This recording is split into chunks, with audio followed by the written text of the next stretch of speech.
Good afternoon, everyone. Thank you for joining today's Gammill Live. Today I've put together a series of short videos to help you troubleshoot tension issues.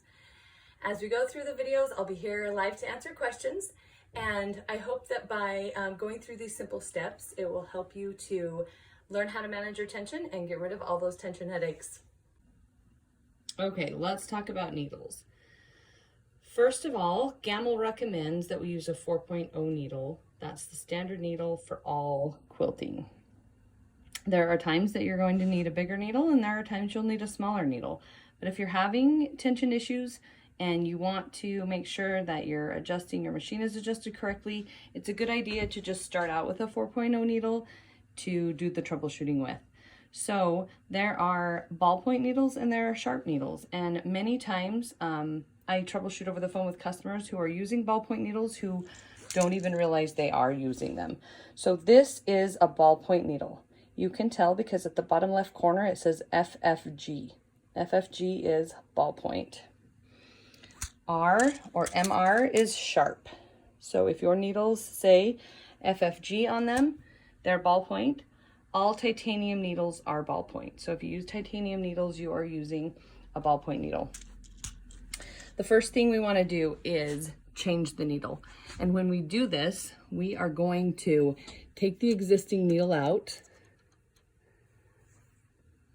and we are going to clean out the needle area. Just make sure there's nothing stuck up here. So what we do is we put our needle backwards, put it in the needle hole and kind of wiggle it around a little bit and just make sure that there's nothing stuck up there. It's not hitting some batting, you know, a little wad of lint. You can see a little bit of lint came out of my finger. So we want to make sure there's nothing stuck up there. That needle is now completely toast. We don't want to put it back in. We want to put a brand new needle in. So when we put our new needle in, the needle has what we call scarf, or Doug calls it the pregnant belly. There's a little indentation in the needle, and there's also a ridge in the front of the needle where the thread slides down. So pregnant belly out, scarf bulging out toward you, or ridge toward you is how the needle goes in to your machine. Now it's kind of hard. You want to make sure it's in there all the way, push it up all the way before you tighten it. And it's kind of hard to know if that needle is perfectly straight. So we're going to put a needle magnet on and see how we did. I keep a needle alignment magnet right up here on my machine because it just sticks there nicely, and then I always know where it is. So I'm going to come down here, focus in a little bit, and I'm going to put in a brand new needle. So with the needle groove towards me, I'm going to put that needle in as just straight as I can. And then I'll tighten it up and we'll put the magnet on and see how I did. So the needle magnet just sits on the flat part of the front of the needle and points directly out. So you can see that even though I thought it was straight, my needle is actually pointing a little bit to the right because that needle magnet is pointing a little bit to the right. So I am going to fix that. While the needle alignment magnet is on there, I'm just going to loosen this and turn it till it's straight, and then tighten my needle. And there we have a needle that's pretty straight. So I'm going to go with that. The next thing we want to check is the type of thread we're using. There are several different types of long arm thread. Polyester thread is the strongest. It's also the most consistent as far as width of the thread as it runs through your machine at high speeds. It's very important. Even though you can't see thickness, the difference in thickness, cotton thread does have some thicker spots intermittently because it's a natural fiber. So as those are running through the machine and they hit something going at that speed, it can break the thread more easily. So you're always going to have better results when it comes to thread breaks if you're using a poly thread. I like Omni and Sofine. They're both great polyester threads that aren't too shiny. They don't lint up your machine because they are all poly. There are some cotton wrapped polys out there, but if you're using a signature 100% cotton thread, just know that it's going to be really tough to maintain without having thread breaks. So we also want to check our thread path. So I always walk my customers through the thread path, and straight up from the cone, you're going to go up that first thread guide and then through the back of the next eyelet from back to front. The thread then comes over through this little post, then it goes in the eyelet and around the tension assembly. This is the intermittent tension assembly disc, and you can see that it clamps that thread right in between, comes back out. Now the easiest way to do that is to make the loop first and put the loop through the eyelet. Comes back out, goes around the thread break sensor. Now you can go around this thread break sensor twice. I would recommend it if you're using a finer thread. Then the thread comes down and goes through the 3-hole guide. I put mine through the first hole from top to bottom, then up the last hole from bottom to top. Then we come down and come around the first L bracket, L guide that sits by your check spring assembly. And then you go around your check spring assembly 1 full rotation and then 3/4. So you will see 1 strand of thread. It doesn't clamp in between any discs. It just simply sits on top of those metal discs. This is not a tension guide. It's not a tension assembly. It has nothing to do with your tension. Then you're going to go down underneath this little other black L bracket, up through the first thread guide, through your take-up lever, down through all your thread guides, and then finally the thread guide in front, which could be like this, or it could be a squiggly, and then down through your needle. If your thread path matches that one, your machine is threaded perfectly. Now let's examine our bobbin. Our bobbin should be the bronze Gammill genuine bobbins. There are black bobbins that are available online for cheaper, but they are not as heavy duty, and as they heat up in your machine, they can warp. They can also, if your bobbin's wound too tightly, they can warp. So you don't get as fine a quality of stitches if you use aftermarket bobbins. So I'd always recommend that you use the Gammill genuine bronze bobbins. When your bobbin's wound, the bobbin should be just the same tightness as your cone of thread. So if you take your cone of thread and you put your thumbnail in it, and then you take your bobbin and you put your thumbnail in it, they should feel similar. If your bobbin feels squishier, then it probably was wound too loosely. If it feels tighter, you might relax the pressure on your bobbin winder a little bit. The other thing that helps us to make sure that our bobbin is good is running it through the toa gauge. We want to examine our bobbin case and make sure that there isn't anything wrong with the case itself. I know that you all heard that. I just dropped my bobbin case on the floor. That is hard on the cases. So what can happen when you drop your bobbin case on the floor is it can get a kind of a flat spot in it. And the way you can tell if your bobbin case has a flat spot is a couple different ways. You can put your bobbin in, load it up, and when you pull on the thread, if it has a flat spot, it's going to seem a lot like when you're trying to cut fabric with a rotary cutter where you've hit a pin. It's going to pull out and then go clunk, clunk, clunk, clunk. This bobbin case is running smoothly, so I don't have a problem. Now, with it loaded, I am going to snap it in my toa gauge.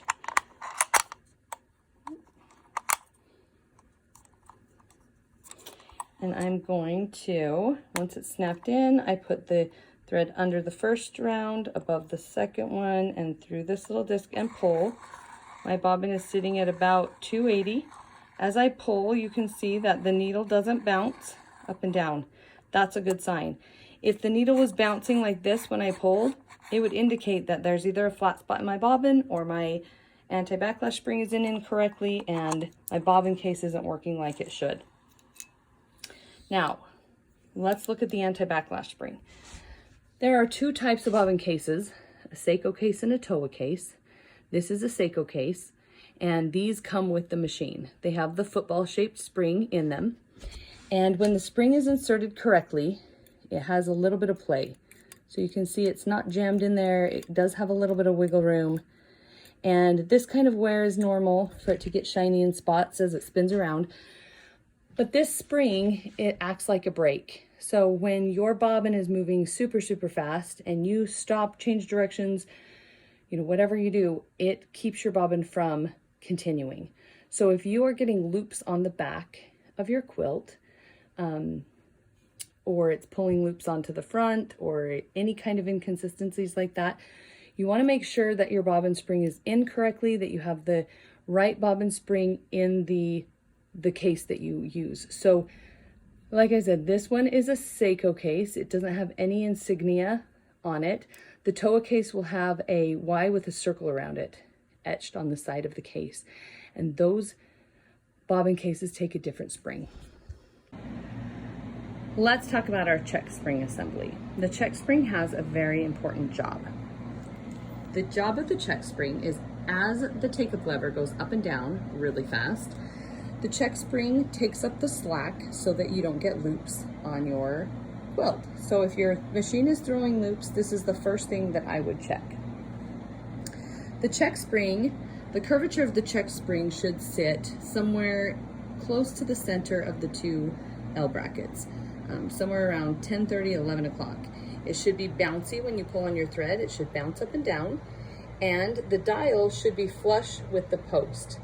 This means as I turn that white knob clockwise, it's going to screw further onto the post, and the post is going to stick out of the middle of the knob. You don't want that. You want to put it in neutral position, which is flush with the post. It shouldn't stick out. It should just sit fairly flush. The curvature of your check spring should sit somewhere in the middle of those two L brackets, 10:30, 11 o'clock, and be bouncy. So if all of those things are good, your check spring is probably working properly.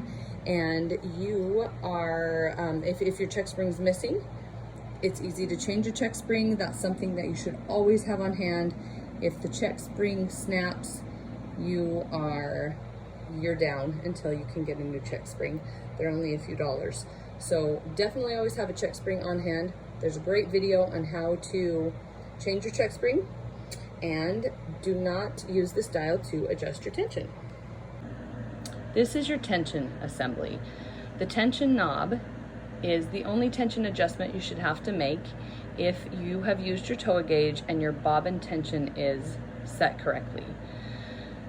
This also, neutral position, is that the dial, the black dial, sits flush with the post. As you turn your tension clockwise, it gets tighter as it compresses that little spring, and the post will start to protrude from the center of that black knob.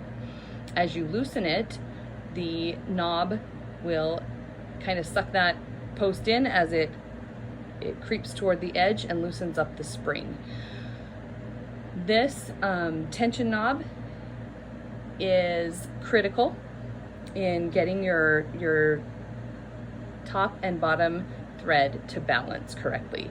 So if this knob isn't doing its job, you're going to have tension issues, and one way to test the knob is to pull on your thread as you tighten this knob. So tighten the knob clockwise as you're pulling it through the needle, and it should get harder and harder to pull. You should feel more and more tension on your thread as you pull it through. If you don't, if it's unchanged, then perhaps you need a new cone spring, or this assembly is not working correctly and needs to be replaced. The last thing we're going to talk about is encoders. The encoders are what tell the machine what stitch length to use. So as you tell the machine what stitch length you want, the encoder tells the machine how to move to achieve that stitch length. So these little rubber tires that are on our encoders are very important. So if they're cracked or broken, then you will have either really long stitches or your stitches will just be all over the place. This encoder is spring-loaded and it rides along the track.